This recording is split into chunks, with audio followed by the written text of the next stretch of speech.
vamos a conversar sobre el tema obligatorio. Los apagones, los odiosos apagones, pero lo hacemos desde la arista técnico y profesional con un experto en el tema, el ingeniero José Luis Moreno San Juan. El déficit en la generación de energía reportado en nuestro país por las distribuidoras se deja sentir con mucha fuerza en distintos puntos de la geografía nacional con la interrupción del servicio de electricidad, de manera que estas largas tandas de apagones que se registran en los últimos días no parecen discriminar ninguna localidad. Las quejas llegan desde sectores del Distrito Nacional, la provincia Santo Domingo y se extienden hasta la zona norte y este de nuestro país. Pero vamos a hablar de las posibles razones de esta crisis energética a partir de lo técnico con el experto que ya mencionábamos y a quien damos la bienvenida, el ingeniero José Luis Moreno San Juan. Bienvenido nuevamente a Esto No Tiene Nombre. Bien, muchas gracias por invitarme. Buenas tardes. El tema que muchas veces he comentado cuando me han entrevistado es la planificación. Planificación y cumplimiento de planes es lo único que puede garantizar que un sistema eléctrico sea confiable y pueda garantizar el suministro a la totalidad de sus usuarios. ¿Qué es lo que ha estado pasando en las últimas semanas?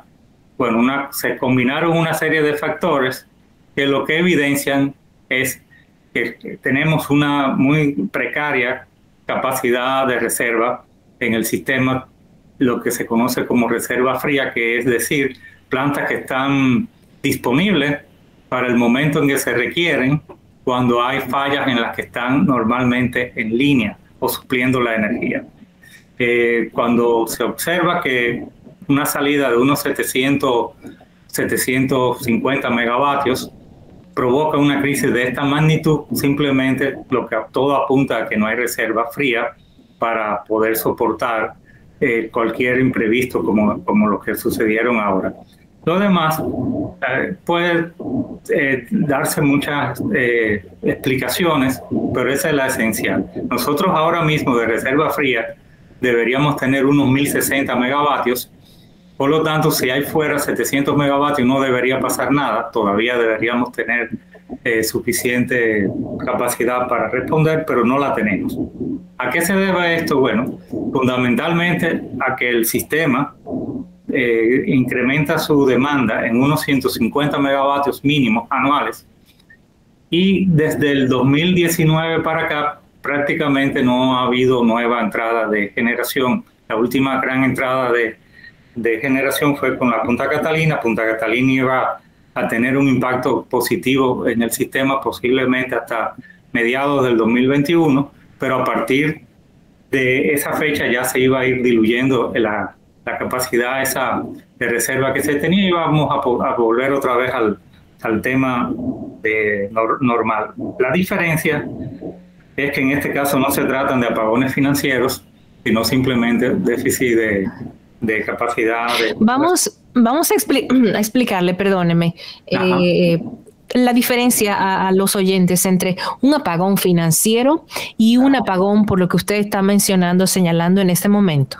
Sí, el apagón. Porque al final a la gente lo que recibe es un apagón. El apagón, sí. Exacto. Pero el apagón en este caso, recordemos que por un asunto de disposiciones del gobierno, ya desde el inicio de la pandemia, del gobierno, fíjense que no menciono de cuál gobierno, desde el inicio de la pandemia se suplía prácticamente casi toda la demanda. O sea, de hecho, en el último año, de 2020, 2021 y hasta hace poco, se suplía aproximadamente el 97% de la demanda, que es bastante en el caso dominicano, porque normalmente se estaba supliendo entre un 80 y un 85. Por lo tanto, no es por razones económicas que los apagones aquellos tradicionales antiguos, que era porque no había recursos en las empresas distribuidoras para pagar a los generadores por la causa que fuere, y entonces se decidía limitar la demanda, a no más suplir no más de un 80 o un 85% de la demanda. No es este el caso. En este caso lo que ha pasado es que una serie de plantas importantes del sistema han salido todas al mismo tiempo y evidentemente eso ha provocado la situación que tenemos. No obstante, como le comentaba, si tuviese reserva fría suficiente no se hubiese sentido, porque por eso es que se requiere esa reserva fría, porque salen las plantas, realmente hay un problema en el sistema, pero la gente no lo percibe porque recibe la energía sin que haya ningún tipo de interrupción por esa salida de planta. Tenemos otra reserva que es la rotante, que en este caso nosotros deberíamos tener cerca de 410 megavatios, que se define a partir de la planta mayor del sistema. La reserva rotante más o menos se mantuvo en el pasado, cuando digo el pasado es un mes atrás, y en el caso de la reserva fría es la que sí se ha ido agotando con el aumento de la demanda y el atraso tal vez de nuevos proyectos. Los 800 megavatios que se mencionan, esos debieron entrar posiblemente a finales del año pasado. Otros 800 megavatios que se están mencionando debieron o deben entrar entre el 2025 y el 2026 para que no vuelva a ocurrir un problema de crisis en lo que es la generación.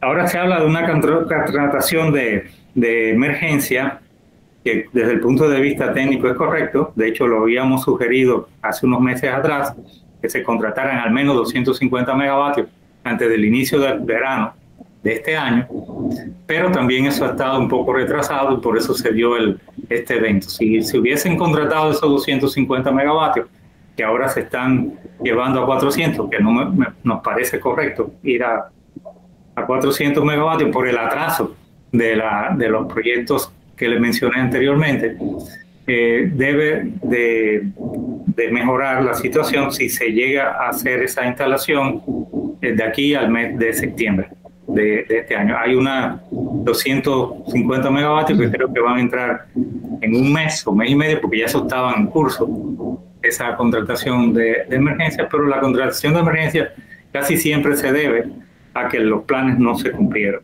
como se había previsto. Siempre que hay una contratación de emergencia es o un aumento abrupto de la demanda o un problema de no cumplirse los planes en cuanto a la instalación de nueva generación.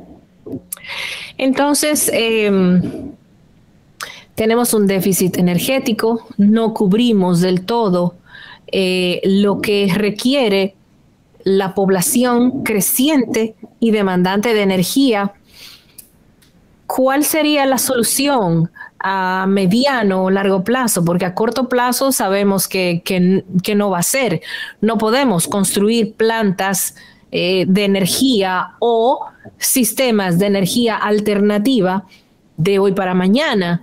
Leí por ahí esta mañana que 2 importantes mineras iban a aportar algunos megavatios para ayudar a suplir. ¿Cómo se hace esto? ¿Es posible hacer eso?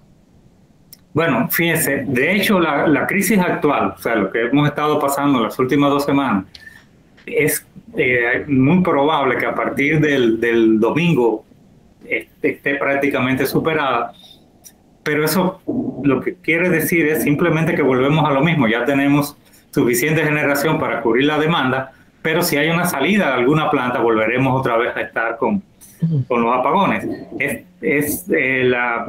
Lo que se plantea de generación adicional de algunas de las mineras va a suplir parte del déficit. También la entrada de las Itavos, que estaba fuera, una de las Itavos, y lo de la Punta Catalina no va a entrar hasta finales de mayo, por lo tanto eso no es vamos a decir, como para que la gente la entienda, lo servido, lo comido, o sea, no tenemos ninguna reserva disponible ya. Hay unas licitaciones de 800 megavatios que es para el año entrante y el siguiente. Eso sí va a dar una posibilidad de tener ya una reserva a partir de 2024, no mucho antes. Recordemos que la demanda está ya por los 2.200 megavatios y que este año posiblemente llega un poco más en el pico de este año, que no es ahora. Eso obliga a tener una reserva no menor del 20%, porque hoy que se estaba hablando de un 15%, 15% es una reserva precaria todavía, un 20% es el mínimo que se recomienda en un sistema eléctrico de reserva fría, y la única solución para esto es planes que se cumplan. Hay que hacer licitaciones de manera sistemática para prever la energía que se va a requerir en los años siguientes. Pues siempre cuando se hace este tipo de planificación, uno prevé lo que va a ocurrir dentro de 4 o 5 años y hace las licitaciones con por lo menos 4 años de anticipación para que esto se pueda lograr. O sea, de otra manera, el sistema eléctrico siempre tendrá una situación caótica en lo que respecta a planificación. Hay otro tema que no se está hablando, que es la transición energética, pero eso es un tema que no explica para nada el tema de la crisis actual de suplir de energía. Se hablaba de que varias plantas entraron en mantenimiento de manera simultánea. ¿Esto es correcto o pudiera planificarse el sistema de tal manera que no tengan que entrar esa cantidad de plantas a la vez a mantenimiento? Sí, yo pienso que no, que realmente todas no pueden salir para dar mantenimiento al mismo tiempo. ¿Y qué le parece la teoría del sabotaje? No, eso hay que descartarlo, eso simplemente es un asunto, yo creo que de cuentos, cuentos técnicos, vamos a decir. No creo que sea sabotaje ni sea tampoco un problema de imprevisión. En el pasado realmente nosotros tuvimos cierta holgura entre el año 2019 y el 2020. Cierta holgura, así mismo, que no fue que desaparecieron del todo y en todas partes. No, claro que no. Porque yo creo que nunca hemos cubierto la demanda. Últimamente, como le decía, sí se estaba supliendo casi el 97%. Exacto. No se suple el 100%, aunque se quiera suplir, porque hay ciertos problemas con las redes que impiden que se pueda hacer esa. Siempre va a haber algún circuito fuera por algún inconveniente, pero no porque se desee que tenga ese circuito fuera. Tenemos un problema incluso con la red de transmisión, que hay que anillarla. O sea, tenemos una red radial y por lo tanto muchas veces tenemos problemas de poder tener flujo de energía de una zona a otra, pero también tenemos problemas en los circuitos de distribución, sobre todo, que es lo que impide que se cubra el 100%. Ese 3% podrá ser cubierto posiblemente dentro de unos 4 años si se mantienen los planes de mejora en las redes, que dicho sea de paso, están bastante, vamos a decir, por debajo de lo planificado en estos momentos.